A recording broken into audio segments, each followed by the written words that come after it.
terkenang selama hidupku. Biarpun saya pergi jauh, tidak akan hilang dari kalbu. Tanahku yang ku cintai, engkau ku hargai. Bismillahirrahmanirrahim. Assalamualaikum warahmatullahi wabarakatuh. Selamat siang, salam sejahtera Bapak Ibu. Apa kabarnya hari ini? Alhamdulillah. Bapak Ibu, sebelum saya memulai paparan pada hari ini, izinkan saya berpantun terlebih dahulu.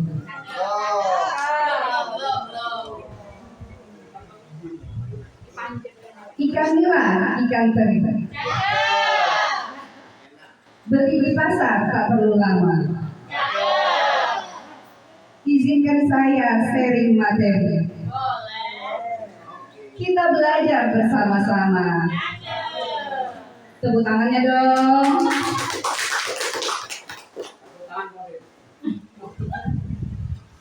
Bapak Ibu, pada hari ini saya akan berbagi tentang materi yang telah saya pelajari di dalam pendidikan guru penggerak. Materi yang akan kita bahas pada hari ini yaitu tentang budaya positif. Nah Bapak Ibu, namun sebelum itu, karena hari ini Bapak Ibu tentu saja mungkin sudah capek karena sudah mengajar di kelas seharian, ada baiknya kita ice breaking terlebih dahulu Bapak Ibu. Ikuti gerakan yang ada di video ya Bapak Ibu.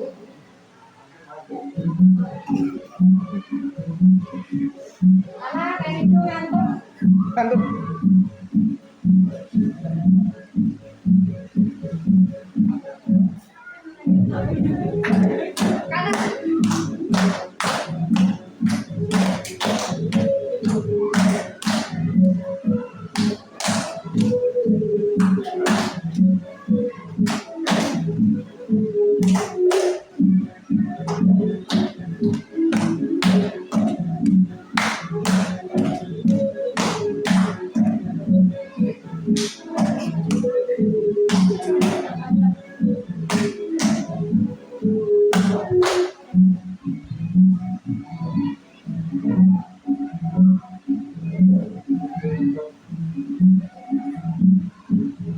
Ayo goyangkan yang pegel-pegel.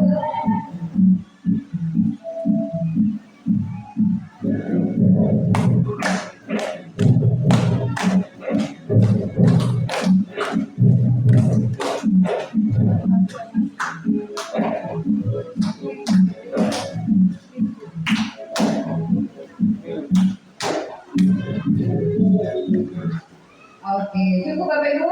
Oke, tepuk tangan dulu.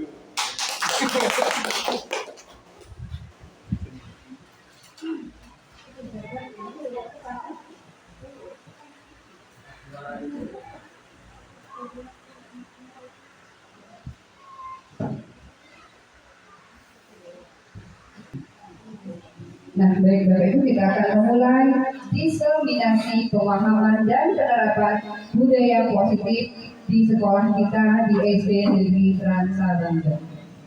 Oke. Bapak Ibu, ada sedikitnya 8 materi konsep inti dari budaya positif, yaitu perubahan paradigma baru, ada disiplin positif, nilai-nilai kebajikan, kebutuhan dasar manusia, motivasi perilaku manusia, posisi kontrol, dan yang keyakinan kelas, dan terakhir ada segitiga restitusi. Ini adalah materi yang akan kita pelajari Bapak Ibu ya. Oke, sebelumnya Tentu Bapak Ibu sudah sering mendengar kata budaya positif. Apa yang terlintas di benak Bapak Ibu ketika mendengar kata budaya positif? Yang Kebaikan, oke, boleh Bapak Ibu. Ada lagi? Budaya yang tidak negatif, oke, boleh, bagus Bapak Ibu. Apa itu budaya positif? Ini dia Bapak Ibu, budaya positif adalah sebuah konsep yang mengacu pada pola-pola perilaku, nilai-nilai, norma-norma, dan sikap-sikap yang mendukung pertumbuhan, perkembangan, dan kesejahteraan individu atau kelompok. Jadi budaya positif dapat terbentuk melalui interaksi antara individu dengan lingkungannya, serta dapat dipengaruhi oleh faktor-faktor seperti pendidikan, agama, tradisi, dan sejarah. Materi berikutnya, pembelajaran dengan paradigma baru. Nah, sekolah kita tahun ini telah menerapkan kurikulum merdeka terkhusus di kelas 1 dan kelas 4. Nah, tentu saja kata paradigma baru ini sudah tidak asing lagi, harusnya di telinga kita para guru. Nah, Bapak Ibu, apa itu pembelajaran paradigma baru? Yaitu pembelajaran yang dirancang berdasarkan prinsip pembelajaran berdiferensiasi, sehingga para peserta didik belajar sesuai kebutuhan berdasarkan perkembangan teori psikologis modern untuk mewujudkan profil pelajar Pancasila. Nah, itu dia pembelajaran dengan paradigma baru Bapak Ibu. Yang kita garis bawahi, yang tentu saja populer di telinga kita bersama-sama saat ini adalah kata pembelajaran berdiferensiasi. Nah, tentu saja ini telah kita terapkan terutama di kelas 1 dan kelas 4 Bapak Ibu. Kira-kira ada yang tahu apa itu pembelajaran berdiferensiasi Bapak Ibu? Ya, Bu Yati. Pembelajaran yang membedakan. Oke, bisa. Oh, belajar sesuai tingkatan. Oke, boleh Bapak Ibu. Namun kita lihat atau kita simak penjelasan pembelajaran berdiferensiasi menurut pendapat para ahli. Di sini menurut dari sekian banyak pendapat para ahli, saya mengutip pernyataan dari Ibu Marlina 2019 yang mengatakan pembelajaran berdiferensiasi adalah pembelajaran yang mengakomodir, melayani, dan mengakui keberagaman peserta didik dalam belajar sesuai dengan kesiapan, minat, dan preferensi belajar peserta didik. Kepedulian pada peserta didik dalam memperhatikan kekuatan dan kebutuhan peserta didik menjadi fokus perhatian dalam pembelajaran berdiferensiasi. Atau kata sederhananya adalah pembelajaran yang mengelompokkan murid kita boleh berdasarkan potensi atau kemampuan awal mereka, boleh juga dikelompokkan berdasarkan minat dan bakatnya, boleh juga berdasarkan profil belajarnya. Seperti itu ya Bapak Ibu. Selanjutnya kita akan belajar tentang teori kontrol. Benar ya saya mengucapkannya Bapak Ibu? Salah soalnya. Ketawa kalau dia. Nah Bapak Ibu, di kalangan pembelajar, di kalangan kita, para guru-guru, ada banyak miskonsepsi tentang teori kontrol. Di antaranya, kita yang berpendapat selama ini ilusi bahwa gurulah yang mengontrol murid. Kedua, ilusi bahwa semua penguatan positif efektif dan bermanfaat. Ketiga, ilusi bahwa kritik dan membuat rasa bersalah mampu menguatkan karakter. Dan yang terakhir, ilusi bahwa orang dewasa dapat memaksa atau berhak memaksa. itu adalah miskonsepsi atau pemahaman yang salah di diri kita selama ini Bapak Ibu mengenai teori kontrol. Nah untuk itu, untuk merubah miskonsepsi tersebut, kita mulai bergerak ke paradigma stimulus respon ke teori kontrol. Karena ketika menurut stimulus respon bahwa realitas atau kebutuhan kita itu sama, namun tidak menurut teori kontrol, realitas atau kebutuhan kita berbeda. Kemudian di stimulus respon menganggap semua orang melihat hal itu sama. Tapi di teori kontrol, setiap orang memiliki gambaran yang berbeda.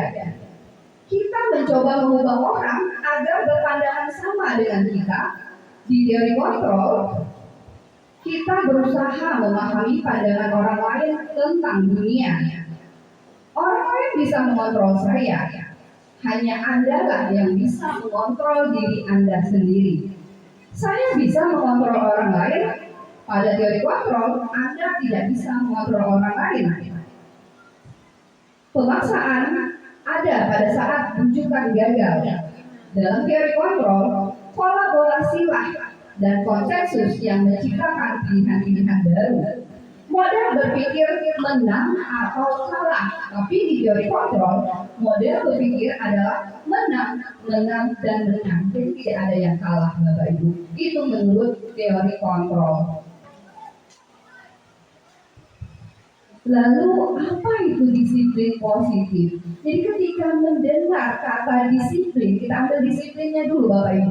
Biasanya apa sih yang terlintas di benak kita selama ini kalau mendengar kata disiplin?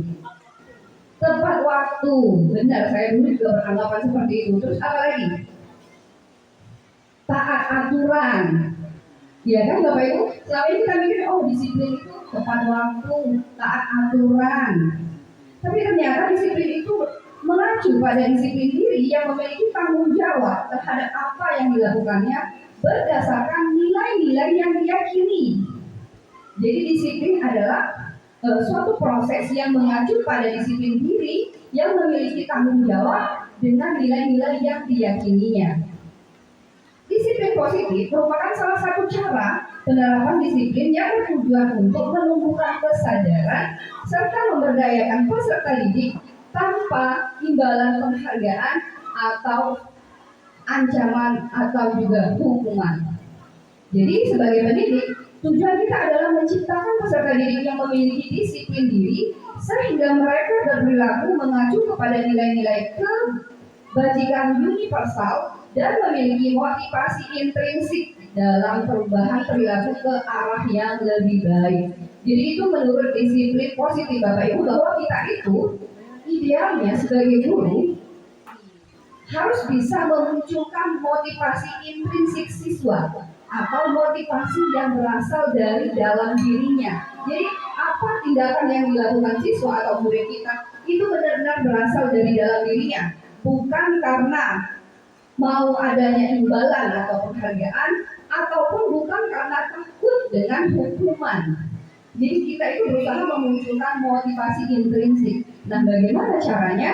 Nanti akan kita bahas di materi berikutnya. Sebelumnya kita pelajari dulu mengenai nilai-nilai universal. Nah, nilai universal itu adalah nilai-nilai yang disepakati bersama, lepas dari suku, bangsa, bahasa maupun latar belakangnya. Ada profil pelajar Pancasila yang mencakup ke semua dimensinya. Tentu saja Bapak Ibu sudah paham betul kan dimensi-dimensi profil pelajar Pancasila. Yuk kita nyanyi bareng Bapak Ibu mengenai dimensi profil pelajar Pancasila. Oh ya, kelas 1 kayaknya ahli ini. Ada gerakannya Bu? Oke, kita coba bareng-bareng ya.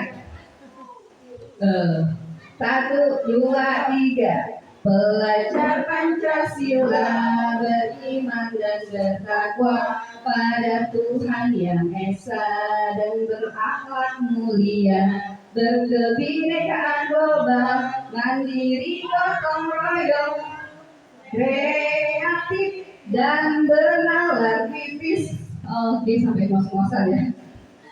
Nah, berikutnya ada Primary Youth Program atau YP atau program pendidikan dasar, yang mana nilai-nilai kebajikannya yaitu toleransi, rasa hormat, integritas, mandiri, menghargai, antusias, empati, keingintahuan, ada kreativitas, kerjasama, percaya diri, dan komitmen. Lalu satu lagi mengenai keterampilan hidup atau life skill, yaitu dapat dipercaya, lurus hati, pendengar yang aktif, tidak merendahkan orang lain, dan memberikan yang terbaik dari diri. Itu adalah nilai-nilai universal, Bapak Ibu ya. Lalu berikutnya materi kebutuhan dasar. Apa itu kebutuhan dasar? Iya, segala sesuatu yang kita lakukan untuk mendapatkan apa yang kita inginkan, Bapak Ibu ya. Seluruh tindakan yang kita lakukan memiliki tujuan tertentu dan usaha yang terbaik dilakukan adalah dalam rangka agar kebutuhan dasar kita terpenuhi. Mengenai kebutuhan dasar ini, Bapak Ibu, saya punya cerita. Jadi saya punya teman yang bernama Ibu Eni. Beliau adalah guru di kelas 2 sekolah dasar. Di kelasnya Bu Eni ada anak yang bernama Dani. Si Dani ini suka mengambil makanan milik temannya. Dan hal ini tidak hanya terjadi sekali dua kali, Bapak Ibu, tetapi sering. Nah, tindakan yang dilakukan Dani tadi, apakah yang mendasarinya? Atau apakah penyebabnya, Bapak Ibu? Kira-kira apa penyebab si Dani tadi suka meminta atau mengambil makanan temannya? Karena apa? Iya benar, Bu Yati. Apa tadi Bu Yati? Tepat sekali Bu Yati. Jadi si Dani ini tadi melakukan hal tersebut karena kebutuhan dasarnya belum terpenuhi. Nah, kebutuhan dasar apa yang belum terpenuhi? Iya, makan tadi, benar. Bagus sekali Bapak. Nah, jadian ya Bapak Ibu, analisanya adalah ketika murid kita melakukan suatu kesalahan, kita sebaiknya menganalisis dulu apa penyebabnya. Mungkin ada kebutuhan dasar yang belum terpenuhi di diri anak tersebut. Nah, kita bahas dulu tentang kebutuhan dasar Bapak Ibu. Ada 5 macam kebutuhan dasar. Yang pertama, survive atau bertahan hidup. Di antaranya makan tadi ya, seperti Dani tadi, makan, minum, pakaian, tempat tinggal, keamanan, kesehatan, itu masuk ke survive, kebutuhan untuk bertahan hidup. Ini yang harus terpenuhi. Yang kedua, mendapatkan kasih sayang dan rasa diterima. Jadi rasa diterima, diperdulikan, berbagi, kerjasama, menjadi bagian dalam kelompok itu masuk ke kebutuhan dasar kasih sayang. Yang ketiga, kebutuhan dasar penguasaan. Contohnya harga diri, keinginan untuk dianggap, memimpin, berprestasi, diakui, dan didengar. Yang keempat, kebutuhan dasar kebebasan. Contohnya mandiri, memiliki pilihan, mencoba hal-hal baru, mampu mengendalikan arah dirinya. Dan kebutuhan yang terakhir adalah kesenangan, yaitu bermain, humor, antusiasme, tertawa, dan juga untuk melakukan hobi. Nah, 5 kebutuhan dasar inilah yang biasanya dibutuhkan oleh murid kita. Jangankan murid kita yang orang tua saja memerlukan atau wajib dipenuhi kebutuhan dasarnya. Lalu apa saja motivasi perilaku yang mendasari perbuatan atau tindakan yang dilakukan oleh anak? Ada 3. Yang pertama, untuk menghindari kenyamanan atau untuk menghindari hukuman. Yang kedua, untuk mendapatkan imbalan atau mendapatkan penghargaan. Ya, 2 poin ini masuk ke motivasi ekstrinsik. Jadi untuk mendapatkan imbalan dan menghindari hukuman itu ekstrinsik. Dan ada satu lagi motivasi yang disebut intrinsik, yaitu untuk menjadi orang yang mereka inginkan dan menghargai diri sendiri dengan nilai-nilai yang mereka yakini. Jadi dari tiga motivasi ini Bapak Ibu, motivasi yang manakah yang sebaiknya kita munculkan, kita wujudkan di diri anak? Tentu saja yang ketiga, motivasi intrinsik. Jadi anak itu bertindak jangan sampai cuma gara-gara takut berhukum atau cuma karena ingin hadiah atau penghargaan. Jadi tindakan yang dilakukan anak itu sebaiknya memang berasal dari diri, dari keyakinan yang dia miliki. Berikutnya, kita membedakan apa itu hukuman, konsekuensi, dan restitusi. Bapak Ibu, hukuman sifatnya terencana, tidak terencana atau tiba-tiba. Murid tidak tahu apa yang akan terjadi. Murid tidak dilibatkan. Kemudian bersifat satu arah. Hukuman biasanya berupa, yang namanya hukuman itu biasanya berupa fisik atau psikis. Kemudian apa itu konsekuensi? Konsekuensi itu adalah sesuatu yang harus ditanggung akibat dari perbuatan yang dilakukan. Misalnya atau sifatnya itu terencana atau disepakati dahulu sesuai peraturan. Murid tetap dibuat tidak nyaman, sikap guru selalu memonitor murid. Itu kalau kita pilih konsekuensi. Yang satu lagi ada restitusi. Nah ini dia Bapak Ibu. Proses menciptakan kondisi bagi murid untuk memperbaiki kesalahan, yaitu dengan cara berkolaboratif yang mengajarkan murid untuk mencari solusinya sendiri. Itulah yang disebut dengan restitusi. Kemudian ada 5 posisi kontrol yang dapat dilakukan oleh Bapak Ibu guru. Yang pertama sebagai penghukum, yang kedua pembuat merasa bersalah, yang ketiga sebagai teman, yang keempat pemantau, yang kelima sebagai manajer. Nah Bapak Ibu, sebagai penghukum kita bahas dalam satu kasus. Contoh penerapan 5 posisi kontrol Bapak Ibu. Ketika ada siswa tidak memakai atribut lengkap saat upacara bendera, kalau kita sebagai posisi kontrol, kita sebagai penghukum, maka kita akan menyuruh siswa tersebut hormat pada bendera selama 1 jam misalnya. Itu artinya kita sebagai penghukum. Selanjutnya kita sebagai pembuat merasa bersalah. Apabila siswa melakukan hal tersebut, kita mengatakan, berapa kali ibu harus memberitahu kamu? Kamu selalu saja mengecewakan ibu. Dengan nada datar kita mengucapkan kalimat seperti itu. Itu artinya kita posisi kontrolnya sebagai pembuat merasa bersalah. Berikutnya sebagai teman. Nah, kalau sebagai teman biasanya kita mengucapkan kata, ayo dong ikuti aturan sekolah, tolong bantu ibu ya sekali ini. Ya sudah, tidak apa-apa, lain kali jangan dilakukan lagi. Nah, kira-kira kalau kita bilang seperti itu ke anak, berarti posisi kontrol kita sebagai teman. Berikutnya posisi kontrol kita sebagai pemantau. Kamu sudah melanggar peraturan sekolah, kamu tahu konsekuensinya. Setelah upacara, kamu beli atributnya ke koperasi dan jangan diulangi lagi. Nah, dalam pemantau, biasanya kita menghitung-hitung kesalahan siswa. Itu yang kita lakukan jika posisi kontrol kita sebagai pemantau.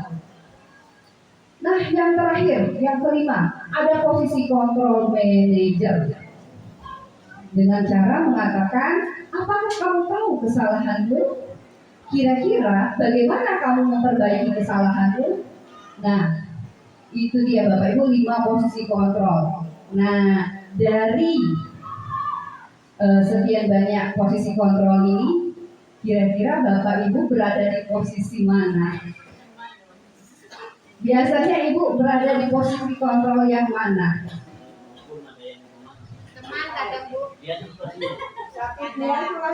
Oke, baik, kalau begitu Bapak Ibu, saya punya kertas ini. Silakan tuliskan posisi kontrol apa yang selama ini Bapak Ibu lakukan. Jujur ya Bapak Ibu ya.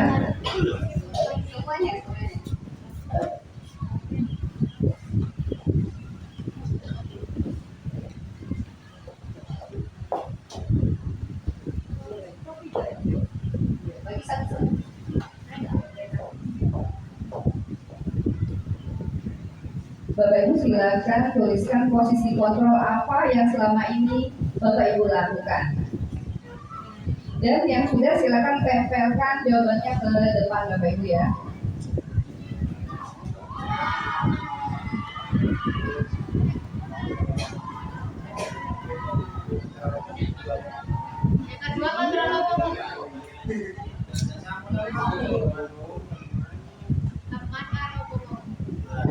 Oke, 1 penghukum, 2 pembuat merasa bersalah, 3 teman, 4 sebagai pemantau, 5 sebagai manajer.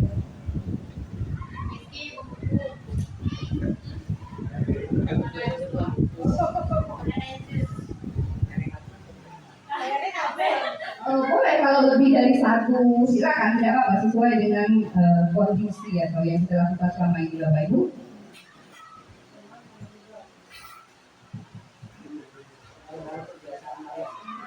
Iya. 1, 2, 3 itu pasti.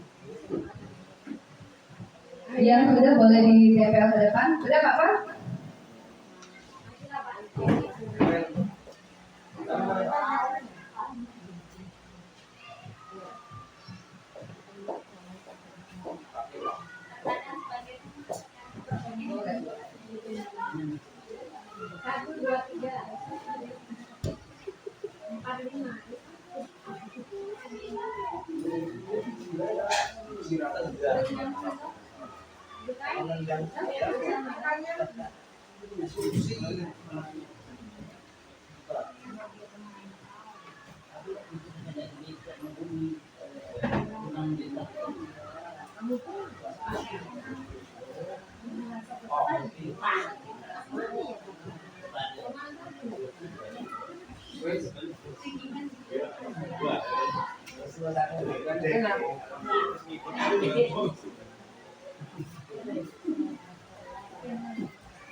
Baik, sudah, terima kasih Bapak Ibu ya.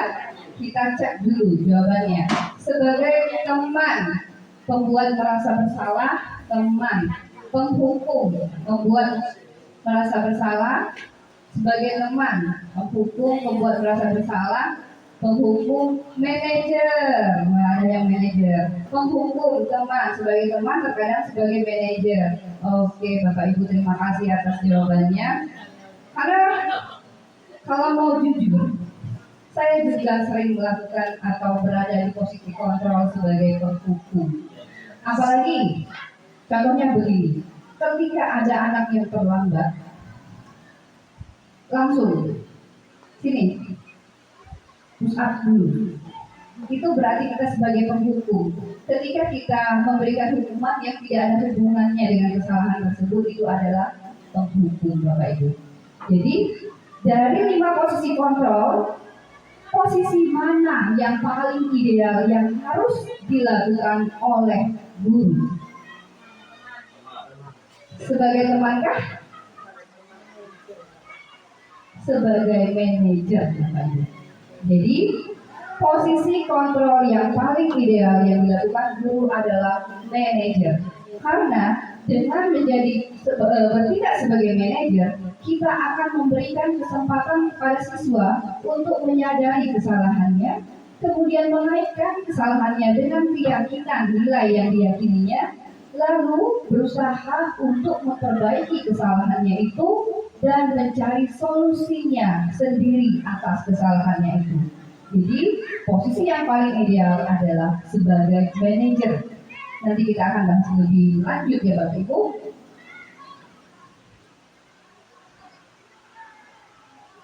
Saya punya games Bapak Ibu tentang posisi kontrol tadi. Posisi kontrol apakah aku ketika mengatakan saya kecewa sekali dengan kamu? Ayo apa Bapak Ibu? Membuat rasa bersalah. Ya, apa tadi Aris? Membuat rasa bersalah. Oke, kita cek benar apa salah ya. Iya, benar sekali.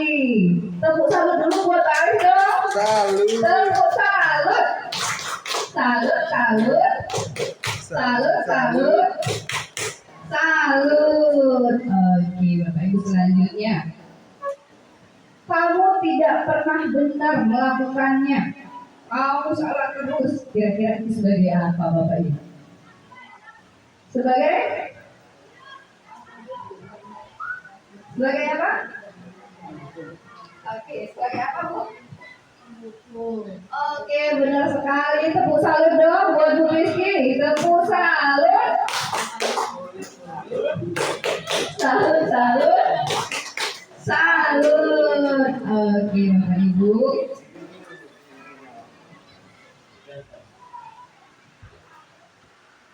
Nah, ada yang terakhir, game yang terakhir.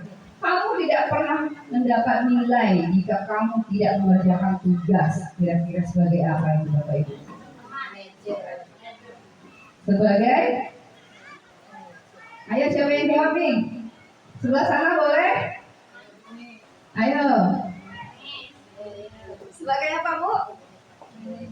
Sebagai manajer. Oke, kita cek dulu. Sebagai pemantau. Kita kasih tepuk salut dulu buat Bu Miss. Tepuk salut. Salut, salut. Salut, salut. Salut. Jadi kita menghitung-hitung kesalahan siswa itu buat kita sebagai pemantau. Nah, berikutnya Bapak Ibu sebelum kita ketika kita ingin menerapkan posisi sebagai manajer, terlebih dahulu ada beberapa caranya, yaitu kita buat dulu keyakinan kelas atau keyakinan sekolah. Nah Bapak Ibu selama ini, terutama saya sendiri, saya tidak membuat keyakinan kelas, tapi saya lebih ke peraturan kelas. Bagaimana dengan Bapak Ibu? Apakah selama ini sudah membuat keyakinan kelas atau peraturan kelas? Peraturan ya? Oke, sama berarti selama ini kita. Jadi kenapa harus keyakinan kelas? Kenapa bukan peraturan kelas? Apa sih bedanya? Jadi kalau keyakinan kelas itu Bapak Ibu sebuah pernyataan yang dibuat oleh semua anggota kelas termasuk guru dan murid yang kemudian disepakati bersama-sama, nilai-nilai yang terdiri dari nilai-nilai kebajikan yang disepakati bersama-sama lalu dijadikan pedoman atau acuan dalam bertindak pada suatu kelas atau sekolah tersebut. Nah, apa bedanya dengan peraturan? Kalau keyakinan kelas tadi dibuat bersama-sama, jadi murid juga terlibat membuat peraturannya. Tapi kalau peraturan kelas biasanya hanya bersifat satu arah, hanya guru yang menetapkan peraturan. Sedangkan keyakinan kelas dibuat secara bersama-sama oleh guru dan murid. Dan keyakinan kelas inilah yang dapat digunakan sebagai salah satu cara untuk mewujudkan motivasi intrinsik siswa. Jadi murid itu akan bertanggung jawab dengan nilai-nilai yang telah disepakati bersama, bukan peraturan yang dibuat guru. Karena kalau peraturan itu kesannya memaksa, Bapak Ibu, beda dengan keyakinan kelas.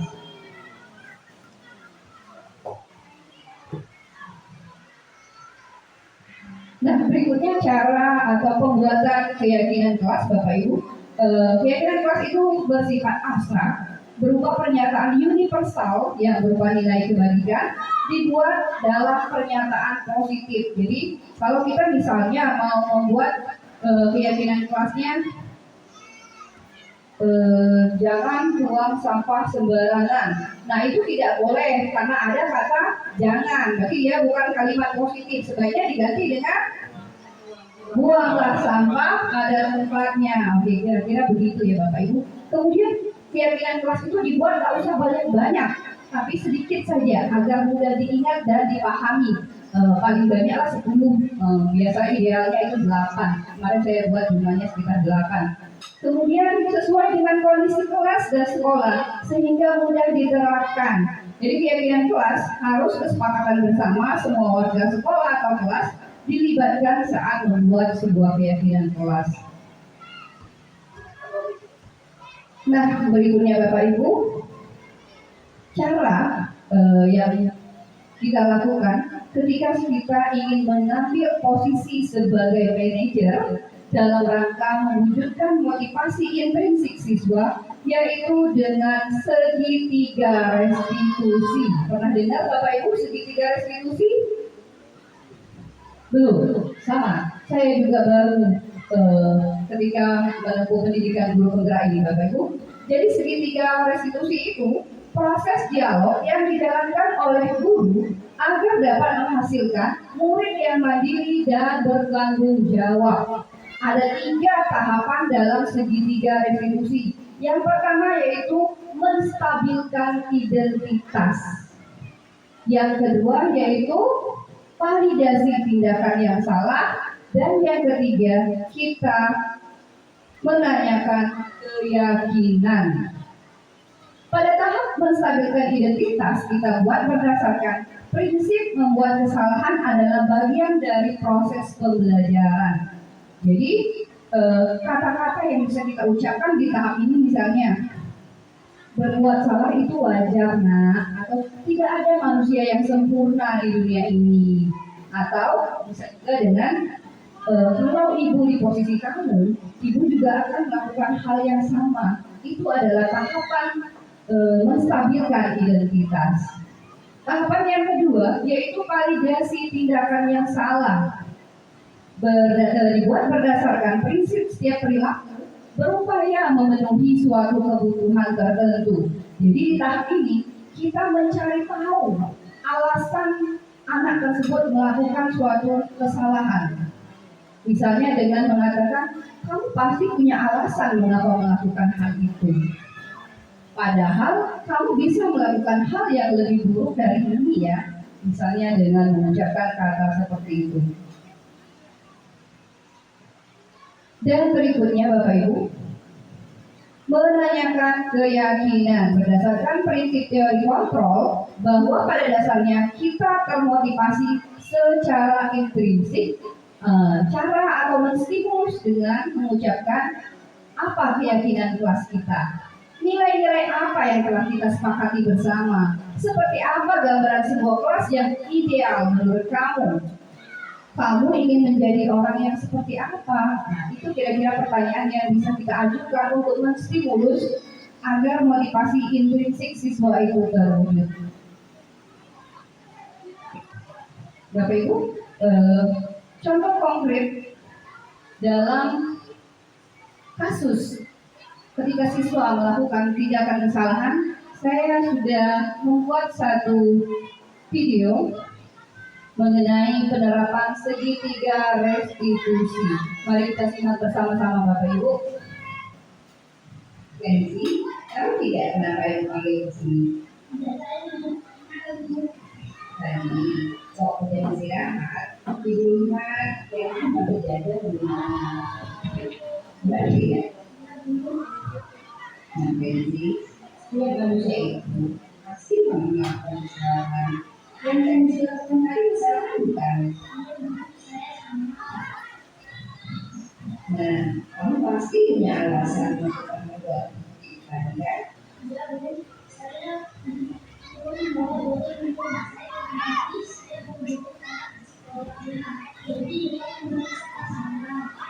Oh, sudah.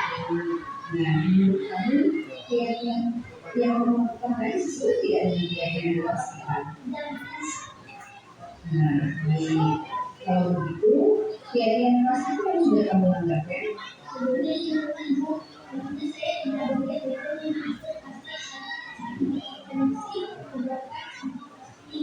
Nah, itu kamu sudah paham. Lalu kira-kira apa yang harus kamu lakukan untuk memperbaiki kesalahan ini?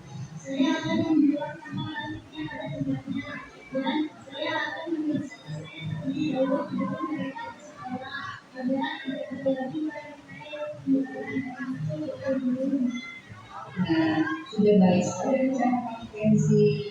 Nah, kamu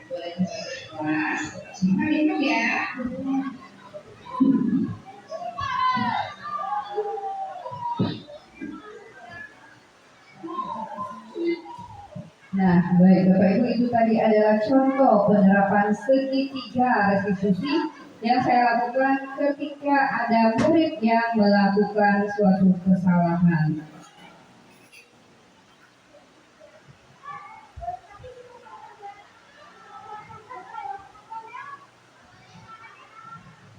Nah, Bapak Ibu, dari rangkaian materi yang tadi saya sampaikan, kita ambil kesimpulan bahwa ketika ada anak atau murid kita yang melakukan suatu kesalahan, maka yang harus kita lakukan terlebih dahulu adalah menganalisis atau mencari tahu apa penyebabnya. Apakah kebutuhan dasarnya belum terpenuhi? Jadi tadi kita sudah belajar tentang 5 kebutuhan dasar. Yang pertama adalah satu, untuk survive atau untuk bertahan hidup. Yang kedua adalah untuk mendapatkan rasa kasih sayang. Yang ketiga untuk apa Bapak Ibu? Untuk merasa diterima. Yang keempat untuk penguasaan, dan yang kelima untuk kesenangan Bapak Ibu ya. Kemudian setelah kita tahu penyebab siswa melakukan tindakan tersebut, kita berusaha memunculkan motivasi, mengetahui motivasi apa yang ada di dalam diri siswa tersebut. Apakah motivasi ekstrinsik atau motivasi intrinsik? Yang mana motivasi ekstrinsik tadi adalah untuk mendapatkan penghargaan atau menghindari hukuman. Nah, idealnya yang sebaiknya kita munculkan adalah motivasi intrinsik, artinya motivasi yang berasal dari dalam diri siswa tersebut tanpa ada pengaruh penghargaan ataupun hukuman. Nah, berikutnya Bapak Ibu, setelah kita mengetahui motivasi tersebut, kita mengambil posisi kontrol sebagai apa Bapak Ibu? Tadi kan ada sebagai 1, penghukum, 2, pembuat merasa bersalah, 3, sebagai teman, 4, sebagai pemantau, dan yang kelima sebagai manajer. Nah, idealnya yang harus kita lakukan adalah sebagai manajer ya Bapak Ibu ya. Kemudian caranya, bagaimana cara memunculkan motivasi intrinsik siswa tersebut adalah dengan mengurangi atau tidak memperlakukan hukuman dan penghargaan yang berlebihan. Dan salah satu caranya juga adalah kita membuat terlebih dahulu keyakinan kelas. Jadi siswa sudah memiliki nilai-nilai yang diyakini secara bersama. Lalu Bapak Ibu, ketika anak melakukan kesalahan, segitiga restitusilah solusi yang dapat kita lakukan dengan tahapan. Yang pertama adalah menstabilkan identitas, yang kedua validasi tindakan yang salah, dan yang ketiga adalah menanyakan keyakinan. Nah Bapak Ibu, dalam penerapan program disiplin positif, hendaknya guru memiliki standar kepribadian profesional dan sosial yang baik, di mana guru mampu merefleksi dirinya dalam posisi kontrol saat ini. Bagaimana perjalanan dirinya sebagai among atau manajer yang menuntun murid-muridnya menjadi insan yang mandiri, merdeka, dan bertanggung jawab. Ini menurut standar nasional pendidikan. Nah Bapak Ibu, terima kasih banyak atas segala perhatiannya dan partisipasi aktifnya. Saya akhiri, wabillahi taufiq wal hidayah. Wassalamualaikum warahmatullahi wabarakatuh.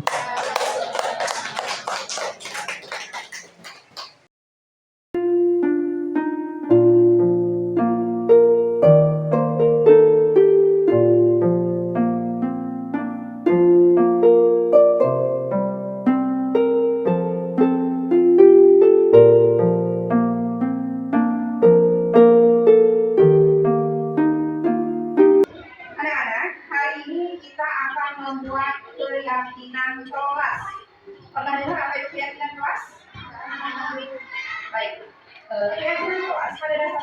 hampir mirip dengan peraturan kelas yang di awal tahun lalu pernah Ibu buatkan untuk kalian. Ya, peraturan kelas ini akan kita ubah menjadi keyakinan kelas. Ya, ini akan Ibu copot, kita akan merubah ini menjadi keyakinan kelas. Oke, kita copot ya.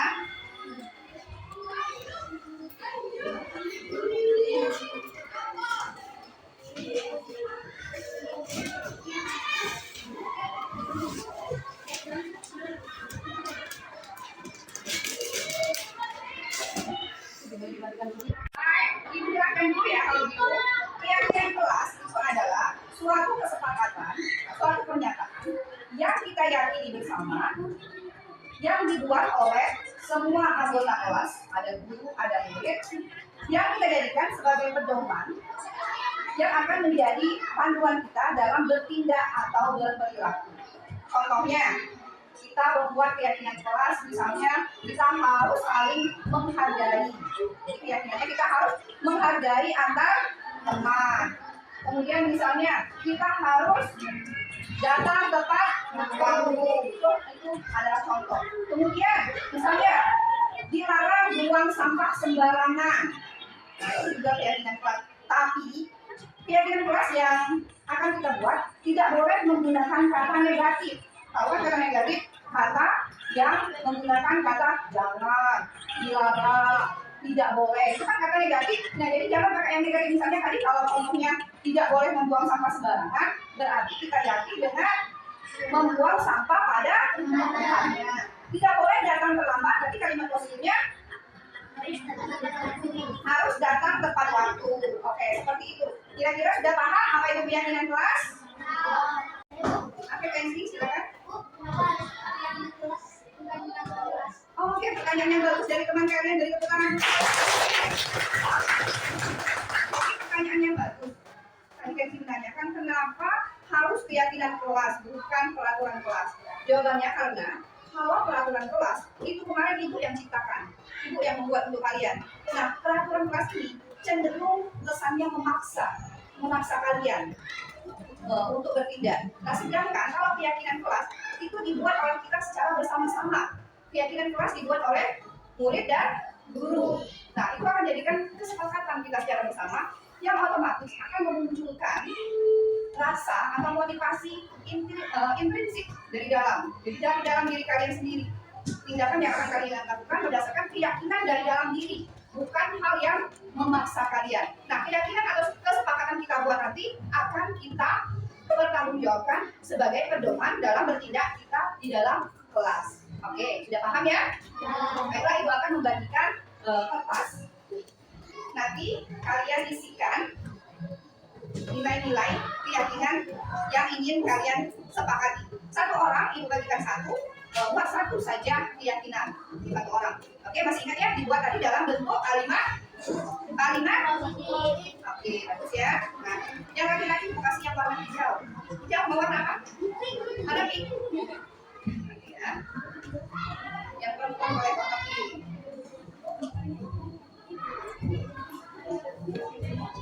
Warna pink.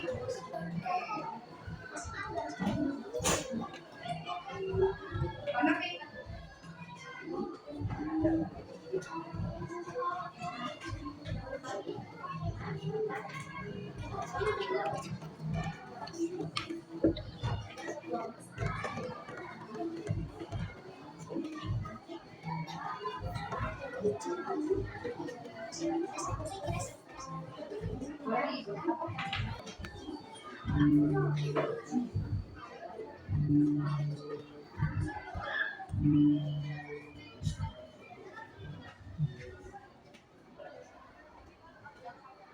Sedikit kuning, kelihatan jelas sekali.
Oke, sudah selesai menulis keyakinan kelasnya? Baik, kalau sudah, silakan tempelkan satu persatu ke depan, ke tempat yang sudah Ibu berikan di depan. Silakan tempelkan. Silakan tempelkan. Yang penting jangan lupa.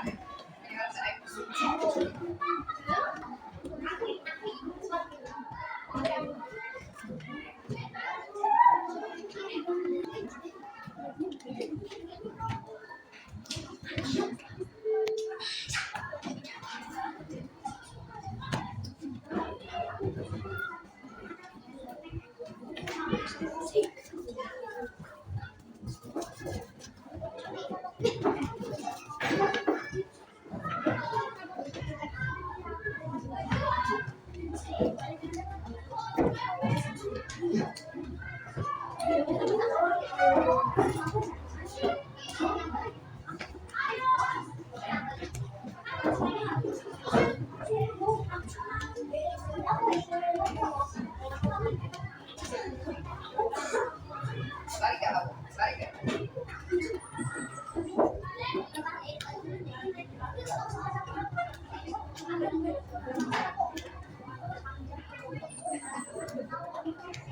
Oke, masih ada nggak ya?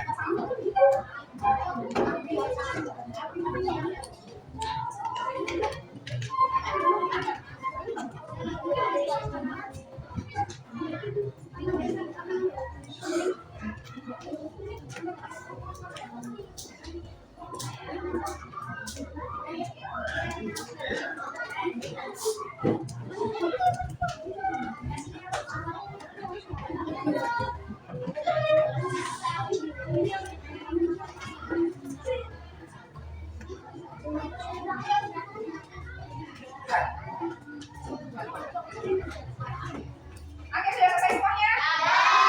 Oke, terima kasih anak-anak. Kalian sudah menuliskan keyakinannya masing-masing. Oke, tepuk tangan dulu buat kalian semua ya. Nah, selanjutnya Ibu akan memilah atau menyeleksi apabila ada keyakinan yang sama, itu akan Ibu sisihkan. Karena kita akan mengambil poin-poin yang sama itu akan ambil satu saja dari poin yang sama itu. Oke, ya. Kita sesama manusia harus saling menghargai, bukan menjawab. Buanglah sampah pada tempatnya. Oke, pakai mangkok atau cangkir sendiri. Jangan menggunakan sampah plastik. Kita harus jujur, oke, jujur. Oke, datang ke sekolah tepat waktu, oke, disiplin, baik. Kita harus membawa mangkok semuanya di rumah, oke, sama. Harus datang ke sekolah tepat waktu, oke.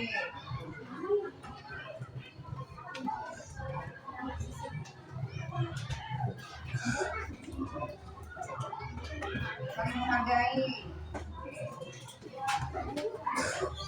Pas pada waktu. Menghargai, tidak boleh pakai plastik.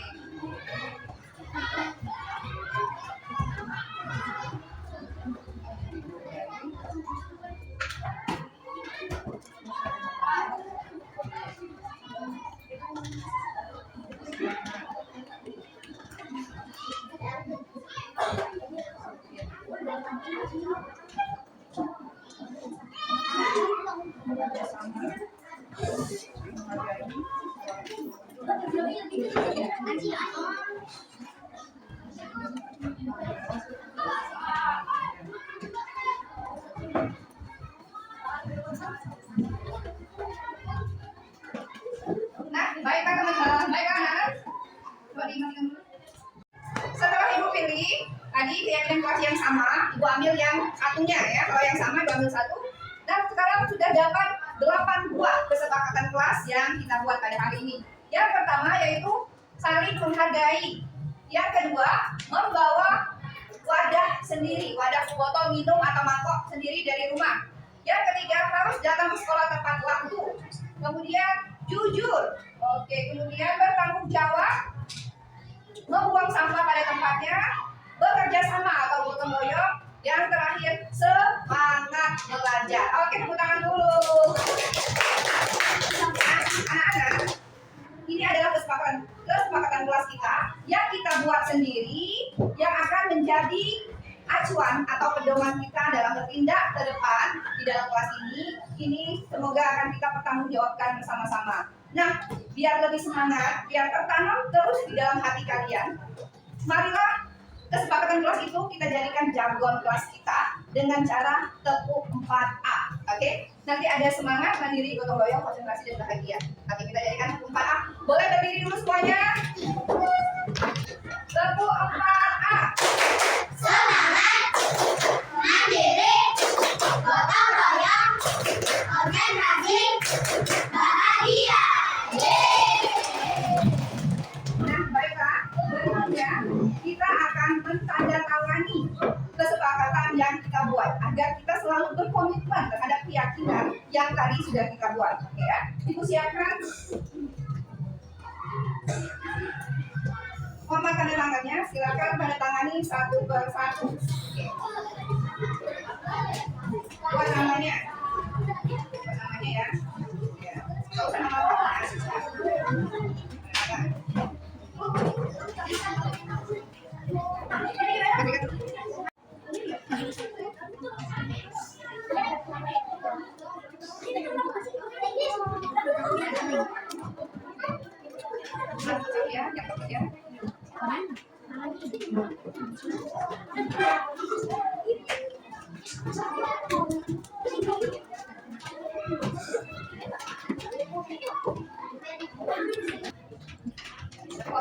Sampai mereka selesai semua dibilang ya.